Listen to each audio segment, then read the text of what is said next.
তিন দফার দাবিতে জাতীয় সড়ক অবরোধ করে বিক্ষোভ প্রদর্শন করল ঊনকোটি জেলা কংগ্রেস। মূলত রাজ্যে এডিসি এরিয়াতে খুব শীঘ্রই ভোট করার দাবি সহ মোট তিন দফার দাবিতে জাতীয় সড়ক অবরোধ করে ঊনকোটি জেলা কংগ্রেস। জাতীয় সড়ক অবরোধের ফল শত শত গাড়ি আটকে পড়ে এবং নিত্যযাত্রীরা নাজেহালের শিকার হয়েছেন। ঘটনা কৈলাসহরের চিনিবাগান এলাকায়। উল্লেখ্য, পূর্ব নির্ধারিত সূচি অনুযায়ী ঊনকোটি জেলা কংগ্রেসের পক্ষ থেকে শনিবার দুপুরে কৈলাসহরের চিনিবাগান এলাকায় সংবিধান বাঁচাও এবং উপজাতি কংগ্রেসের কনভেনশন অনুষ্ঠিত হয়েছে।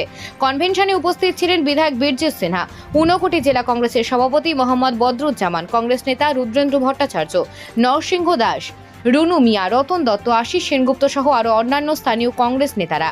তাছাড়া কনভেনশনে উপজাতি কংগ্রেসের পক্ষ থেকে উপস্থিত ছিলেন বিঘ্নধর ত্রিপুরা, রাম বাহাদুর সিং, ধীরেন্দ্র দেববর্মা, বীরেন্দ্র দেববর্মা, তিন কুমার দারলং সহ আরও অন্যান্য নেতৃত্বরা।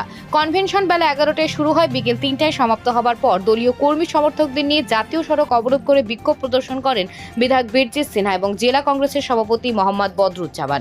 জাতীয় সড়ক অবরোধ চলাকালীন বিধায়ক বীরজিৎ সিনহা সংবাদ প্রতিনিধিদের মুখোমুখি হয়ে জানান যে ত্রিপুরা রাজ্যের হাইকোর্ট বলার পরেও রাজ্য সরকার এডিসি এরিয়াতে ভোট করাচ্ছেন না।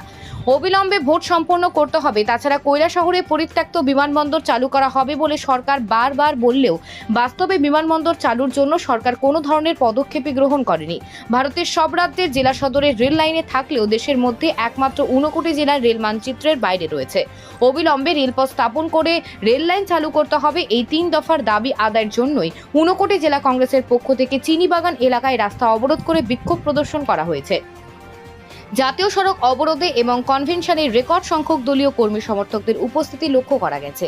কিছু না, আমাদের চিনিবাগানে আপনারা দেখেছেন এই অঞ্চলের 3টি এডিসি ভিলেজ কাউন্সিল আছে। দীর্ঘদিন যাবৎ এটা নির্বাচন দিচ্ছে। হাইকোর্টের কাছে রাজ্য সরকার হলফনামা দিয়েছিল বিগত ডিসেম্বরে ইলেকশনটা করবে। কোনো একটা কারণে এই ইলেকশনটা দেওয়া হচ্ছে। আমরা ডিমান্ড হচ্ছে অনতি বিলম্বে মহামান্য আদালত এডিসি ইলেকশনে যাতে উনি ডিসিশন নেয়, কারণ এটা তো হাইকোর্ট গভর্নমেন্টকে নোটিশ দিয়েছে। গভর্নমেন্ট সময় চেয়েছে ডিসেম্বর পর্যন্ত, সময় তো অতিক্রান্ত হয়ে গেছে। এখন তো ইলেকশন দেওয়া দরকার।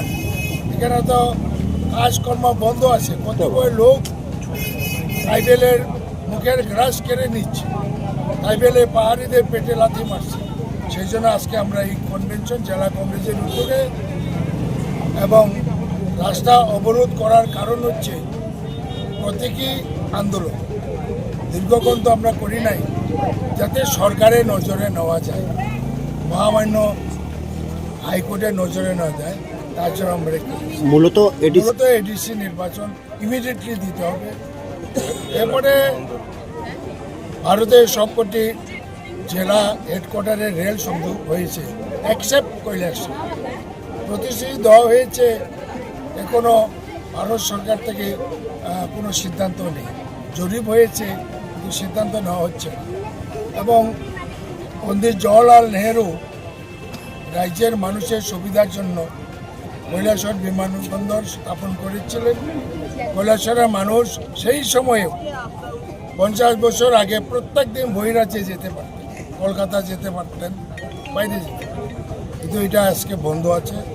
এবং নরেন্দ্র ভাই মোদী প্রাইম মিনিস্টার কৈলাসহর এসে উনি 2018-তে প্রতিশ্রুতি দিয়েছিলেন এই বিমানবন্দরের জমি অধিগ্রহণ করে এনে বিমান অবতরণের ব্যবস্থা করবে। এখনও হচ্ছে না। এটাও আমাদের রেল তাড়াতাড়ি এখানে পৌঁছতে হবে, বিমানবন্দর চালু করতে হবে।